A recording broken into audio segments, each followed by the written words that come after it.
ఇటువంటి డ్రామాలకు సపోర్ట్ చేసిన అధికారుల్ని మా నాయకత్వం ఊరుకోదు. చిన్ని గారు, డ్రామాలు ఆడాల్సిన అవసరం ఏం లేదు. నన్ను ఎదుర్కోలేకనే ఇటువంటివన్నీ తెరలేపారు. మూడు పార్టీలు అంటే కూటమిగా ఏర్పడాల్సినంత అవసరం ఏముంది అంటే జగన్ని ఎదుర్కోలేకనే కదా భయంతో కూటమిని ఏర్పాటు చేసుకున్నారు. ముందు లేనిది గత కొన్ని నెలల్లో కూటమిగా ఏర్పాటు అవ్వాల్సిన అవసరం ఏంటి? జగన్కు భయపడ్డారు కాబట్టి అనేది వైసీపీ లీడర్స్.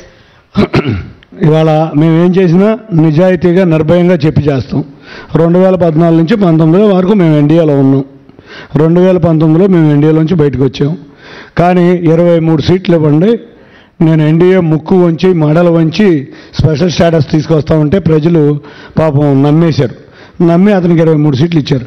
రోజు దేనికోసం వెళ్ళి కాళ్ళ మీద పడేవాళ్ళు. ఏ రోజు రాష్ట్ర ప్రయోజనాల గురించి ఒక్క ప్రశ్న అడగల. కేసులకి భయపడావు, డబ్బులకు అక్రమాస్తులు సంపాదించుకోవడానికో రకరకాల విన్యాసాలు చేశారు. కాబట్టి మేము ఇవాళ ఎన్డీఏలో ఉన్నామంటే నువ్వు చేసిన అప్పు, నువ్వు రాష్ట్ర పరిస్థితిని దారుణంగా చేసావు. ఇవాళ జీతాలు ఇవ్వలేని పరిస్థితి.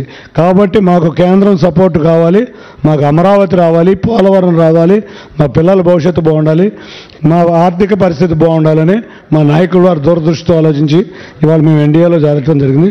ఆ రోజు కూడా మేము డిఫరెన్స్ చేయింది ఒకటే విషయం మీద, స్పెషల్ స్టేటస్ విషయం మీద.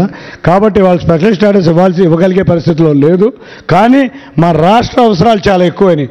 స్పెషల్ స్టేటస్ కన్నా మా రాష్ట్ర అవసరాలు చాలా ఎక్కువైనాయి. కాబట్టి ఎన్డీఏలో కలవడం జరిగింది. ఇప్పుడు కూటమి అధికారంలోకి వస్తే ఈ స్పెషల్ స్టేటస్ అనేది మళ్ళీ తెర మీదకి తీసుకొచ్చి కేంద్రంతో పోరాడతారు. ఎందుకంటే బీజేపీతో కలిసి మీరు పోటీ చేస్తున్నారు కాబట్టి అది కొంచెం ఈజీ అవుతుందని మీరు అనుకుంటున్నారా? ఇవాళ అదే మేము చెప్పేదమ్మా. స్పెషల్ స్టేటస్ కన్నా ఇవాళ మా ఉద్యోగులకు మేము జీతాలు ఇవ్వాలి, మా పెన్షన్దారులకు మేము పెన్షన్ ఇవ్వాలి, మా అమరావతి కట్టుకోవాలి, మా పోలవరం కట్టుకోవాలి. మాకు రాష్ట్రంలో బాధలు ఎక్కువైపోయినాయి. ఈ నొక్కుడు బటన్ నొక్కుడు అని అభివృద్ధి చేయకుండా ఉట్టి సంక్షేమం మీద డిపెండ్ అయిపోవటం వల్ల రాష్ట్ర ఖజానా ఆరిపోయింది.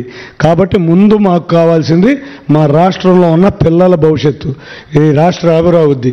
కాబట్టి ఇటువంటి కార్యక్రమాలకే మేము ముందు ప్రాధాన్యత ఇస్తాం.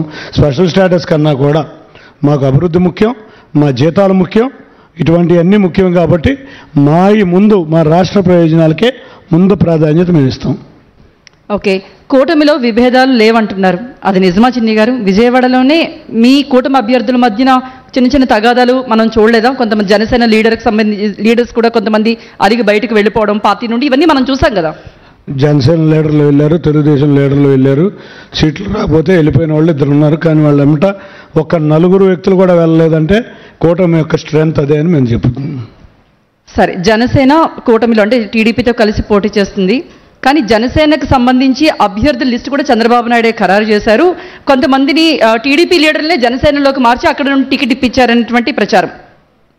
ఒక్కటి గుర్తుంచుకోవాలి, ముందు పవన్ కళ్యాణ్ గారికి ఆయన చాలా త్యాగం చేశారు. ఎందుకంటే సీట్ల విషయంలో తగ్గారు. జనాల సీట్లు వదులుకుంటే మంచి వాళ్ళు, సీట్లు కావాలనుకుంటే అక్కడ రాష్ట్ర ప్రయోజనాల కోసం ఎన్డీఏ కూటమి సఖ్యత కోసం ఆయన త్యాగం చేశారు. మంచి అభ్యర్థి త్యాగం. ఆ త్యాగం ఆయనకి ఎక్కడ తగ్గాలో ఎక్కడ నగ్గాలో తెలిసిన వ్యక్తి. కాబట్టి పవన్ కళ్యాణ్ గారు సీట్ల విషయంలో తగ్గాడు, ఆంధ్రప్రదేశ్ ప్రజల గుండెల్లో నెగ్గారు. కాబట్టి అటువంటి వ్యక్తిని మేము చాలా గొప్పగా ఫీల్ అవుతాం. తెలుగుదేశం పార్టీ నాయకులం, కార్యకర్తలం చాలా గొప్పగా ఫీల్ అవుతాం.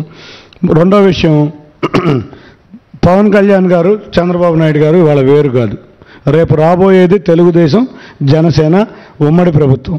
ఇవాళ తెలుగుదేశం నాయకులకి కార్యకర్తలకి రేపు ప్రభుత్వం మీద ఎంత రైట్ ఉందో జనసేన నాయకులకి కార్యకర్తలకి కూడా ప్రభుత్వం మీద అదే రైట్ ఉంటుంది.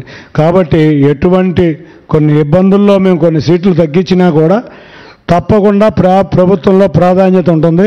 రేపు రాబోయే కాలంలో తెలుగుదేశం నాయకులకి ఎంత ప్రాధాన్యత వచ్చి ముఖ్యమంత్రి గారు ఇస్తారో జనసేన భారతీయ జనతా పార్టీ నాయకులకి కార్యకర్తలు కూడా అదే ప్రాధాన్యత మా ప్రభుత్వంలో ఉండబోతుంది. ఓకే, మెగాస్టార్ ఫ్యామిలీతో మీకు సత్సంబంధాలు ఉన్నాయి. ఎందుకంటే కేసినేని నాని గారు ప్రజారాజ్యంలో ఉండడం మనం చూసాం. తర్వాత ఆయన బయటకు వచ్చేసారు. 3 నెలల పాటు ఆ పార్టీలో ఉన్నారు. ఇప్పుడు